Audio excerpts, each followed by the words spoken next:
ও মায়ার নবী, আমি জিব্রাইল কতবার আপনার কাছে গেছি, আদম নবীর কাছে গেছি, ইব্রাহিম নবীর কাছে গিয়েছি, জাকারিয়া নবীর কাছে গিয়েছি, দাউদ নবীর কাছে গিয়েছি, সুলাইমান পয়গম্বরের কাছে গিয়েছি, কোন নবীকে দেখলাম না উম্মতের জন্য এত কান্নাকাটি করতে। আমি জিব্রাইল আপনার চোখের পানি এত দেখেছি উম্মতের জন্য, অন্য কোন নবীকে এত চোখের পানি করতে আমি দেখি নাই গো নবী। আপনার দন্ত মোবারক ভাঙছে, আপনি উম্মতের জন্য কেঁদেছেন।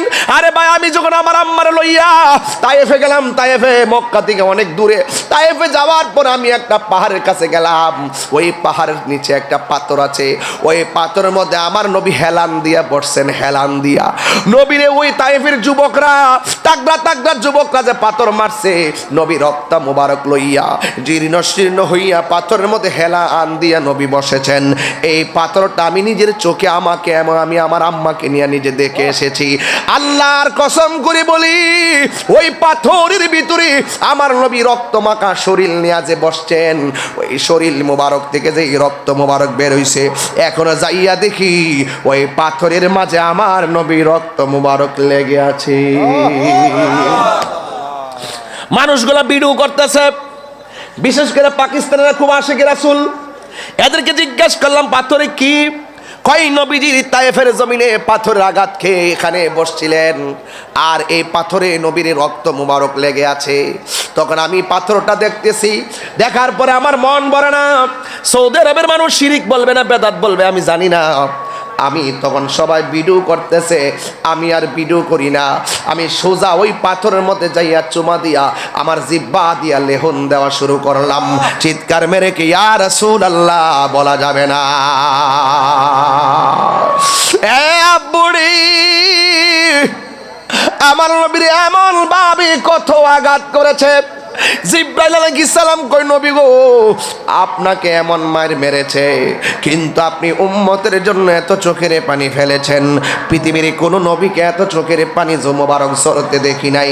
আমি জিব্রাইলের ডানাগুলা যদি ওই পুলসিরাতের উপরে বিছাইয়া আকাশের বিজলির মতো আপনার উম্মতের বেহেশতের গোড়ায় পৌঁছাইয়া দিতে পারি, আমি জিব্রাইলের জীবনটা নিজেকে ধন্য মনে করব।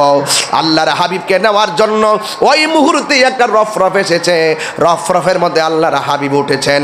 উঠতে উঠতে ৭০,০০০ নূরের পর্দা, একটা পর্দা থেকে আরেকটা পর্দার দূরত্ব হলো ৫০০ বছরের রাস্তা, যেখানে জিব্রাইল যাইতে পারে না।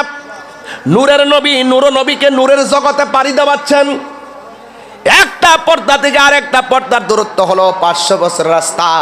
আমার নবী রফরফদা যাইতেছে, যাইতে যাইতে ৬৯,৯৯৯টা পর্দার গোড়ায় যাওয়ার পর আমার নবী বলেন, আমি সেই পর্দা যেখানে জিব্রাইল যেতে পারে না, কোনো নবী যেতে পারে না, সেই জায়গার মধ্যে যাইয়া দেখি একজন সাহাবীর কণ্ঠের আওয়াজ শোনা যায়, যার নাম হলো হযরতে আবু বকর।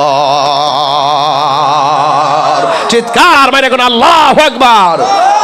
নবীর প্রিয় সাহাবী হযরত আবু বকর সিদ্দিকী, নবীর প্রিয় সাহাবী হযরত আবু বকর সিদ্দিকী, ভালোবেসে শুইল পাশে, ভালোবেসে শুইল পাশে, যাইয়া দেখো মদিনা মদিনা মদিনা, আসে মুমিনের ঠিকানা, বলো মদিনা মদিনা, আসে মুমিনের ঠিকানা, বলো দিদার চেয়ে কাঁদো তোমরা, রাহো না নবীর দিওয়ানা, মদিনা আসে গো মুমিনের ঠিকানা, বলো মদিনা মদিনা, আসে গো মুমিনের ঠিকানা। জালালউদ্দিন সুয়ুতি ৭৫ বার দেখল নবীজি, জালালউদ্দিন সুয়ুতি ৭৫ বার দেখল নবীজি, এতবার দেখিয়া নবী, এতবার দেখিয়া নবী, জ্বালা তাহার মিটে না। মদিনা মদিনা আসে গো মুমিনের ঠিকানা, বলো মদিনা মদিনা আসে গো মুমিনের ঠিকানা। বলো দিদার চেয়ে কাঁদো তোমরা, দিদার চেয়ে কাঁদো তোমরা, হও না নবীর দেওয়ানা। মদিনা মদিনা আসে গো মুমিনের ঠিকানা, বলো মদিনা মদিনা আসে গো মুমিনের ঠিকানা। জোরে জোরে কে আল্লাহু আকবার বলা যাবে? জবানটা খুলে করে আল্লাহু আকবার। আমার নবীর মেরাজ কি স্বপ্নে না বাস্তব? আর জোরে কোন স্বপ্নে না বাস্তব? বন্ধুরে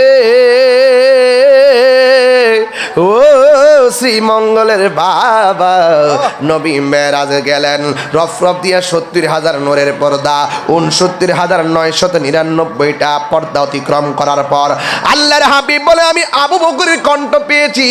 আবু বকরের কণ্ঠ আমাকে বলতেছে কি, ইয়া মুহাম্মদ ইন্না রাব্বাকা ইউসাল্লি, হে নবী আপনি একটু থামুন, আপনার রব পর্দার এই পারে আপনার শান মান বর্ণনা করতেছে। এখন বলবেন তাহিরি হুজুর, আবু বকর হইল দুনিয়ায়, আবু বকরের কণ্ঠ কিভাবে এত উপরে গেল, আবু বকর সেখানে গেল কেমনে? এটাও তো একটা কথা। আরে ভাই, বেলাল যেমন দুনিয়ায় চলছে, পায়ের আবার জান্নাতে শোনা গেছে, বেলাল যাই নাই, আল্লাহ মাকান বাড়াইয়া দিছে। আবু বকরও আমার নবীর পাশে এমনে এমনে শুইছে না। আবু বকর সিদ্দিকের কণ্ঠ আল্লাহ রাব্বুল আলামিন, আল্লাহ রাব্বুল আলামিন ওখানে একটা ফেরেশতা দীর্ঘ বছর ধরে বানায় রাখছে নবীকে রিসিভ করার জন্য। ওই ফেরেশতার কণ্ঠ দিয়া যদি আমার নবীকে বলে নবী একটু থামুন, আমার নবী হঠাৎ করে বিচলিত হয়ে যেতে পারে। এই জন্য আমার আল্লাহ ওই ফেরেশতার কণ্ঠটাকে আবু বকরের কণ্ঠ দিয়া নকল করাইছি। আর জোরে জোরে কন্যা আল্লাহু আকবার। যুবক ভাইরা আমার, আল্লাহর হাবিব বলেন, আমি সেই জায়গা অতিক্রম করেছি, অতিক্রম করার পরে আমি দেখলাম, আমি ওই জায়গাতে যাওয়ার পরে আমার আল্লাহ আমাকে এমন একটা সুন্দর জায়গায় নিয়ে গিয়েছে, যে এই জায়গা পৃথিবীর কোনো চোখে দেখে নাই, যে এই জায়গা পৃথিবীর কোনো কদম স্পর্শ করে নাই। আল্লাহ আমাকে এত সুন্দর জায়গা দেখাইয়া আল্লাহ ডাক দিয়া কই, বন্ধু এত সুন্দর জায়গা আপনারা দেখাইলাম, আপনার কেমন লাগতেছে? কেন তাহিরি নবী নবী করে? কেন অলিউল্লাহ শিখি হুজুর নবী নবী কইয়া কেন চোখের পানি ফালাইয়া ফালাইয়া কান্দে? একটা মাত্র কারণ, আল্লামা শায়েখ আবু সুফিয়ান খান আবিদি আল কাদরি হুজুর কেন নবী নবী করে কান্দে? সালাউদ্দিন নুরি হুজুর, সালাউদ্দিন তুর্কি হুজুর কেন নবী নবী করে কান্দে? দেলোয়ার সাহেব কেন নবী নবী করে কান্দে? আল্লামা ডক্টর শেখ শিববির আহমদ ভাই কেন নবী নবী করে গো? একটা মাত্র কারণ, নবী এমন একটা সম্পদ যিনি সারা কবরে হাসরে মিজানে পলসেরাতে পারি দেওয়া যাবে না। কথা বলেন ঠিক না? ওই আল্লাহর হাবিব বলেন, ও আল্লাহ তুমি আমার এত সুন্দর জায়গা দেখাইছো, এত সুন্দর জায়গা দেখে আমার মন ভরে না। আল্লাহর হাবিবকে আমার আল্লাহ ডাক দিয়ে কই, বন্ধু গো আপনি এত সুন্দর জায়গা দেখে কেন চোখের পানি ফালাইয়া ফালাইয়া কাঁদতেছেন? এত সুন্দর জায়গা দেখে কোনো চোখের পানি ফালায় কান্দেন? নবীকে সান্ত্বনা দেওয়ার জন্য আর একটা সুন্দর জায়গায় নিয়ে গেল, সেখানেও নবী উম্মতের জন্য কান্দে। আল্লাহ ডাক দিয়ে, বন্ধু এত সুন্দর জায়গা আপনারা দেখাইতেছে, আপনি কেন কান্দেন? আল্লাহর হাবিব ডাক দিয়ে কই, আল্লাহ গো আমি এত সুন্দর জায়গা দেখতেছি, কিন্তু আমার গুনাহগার উম্মত এত সুন্দর জায়গা দেখে নাই। যেই নবী দুনিয়াতে আইসা উম্মতকে বলে না, পাথর আঘাত খায়া উম্মতকে বলে না, মেরাজে যাওয়ার সময় উম্মতকে বলে না, রওজা মোবারকে উম্মতকে বলে না, ওই হাসরের ময়দানে নবী উম্মতকে বলবো না। এই উম্মত যদি হইয়া উম্মত যদি নবীরে বইলা যায়, আমার নবী কি সুখ পায় না, কষ্ট পায়? এই নবী ছাড়া কোনো উপায় নাই, কোনো উপায় নাই। যেদিন চলে যাইবা সেদিন বুঝবা, কবরে যাওয়ার পরে বুঝবা কয় মাসে বছর।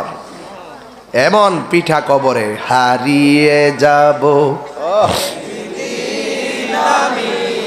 আর বনায় ভুবন চিরদিন। বল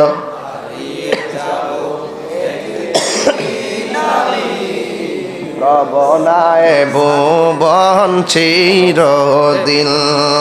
ক্ষমা করে দিও তোমরা আমায়, বলো ক্ষমা করে দিও তোমরা আমায়।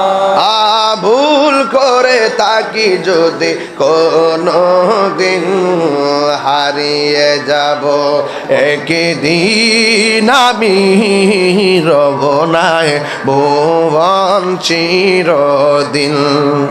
বাঁশি বাগানে বা গোরস্থানে হয়তো দিবে মোরে কবর, তোমরা আমায় যাবে বলে রাখবে না জানি কোন খবর। বাঁশি বাগানে বা গোরস্থানে হয়তো দিবে মোরে কবর, তোমরা আমায় যাবে বলে রাখবে না জানি কোন খবর।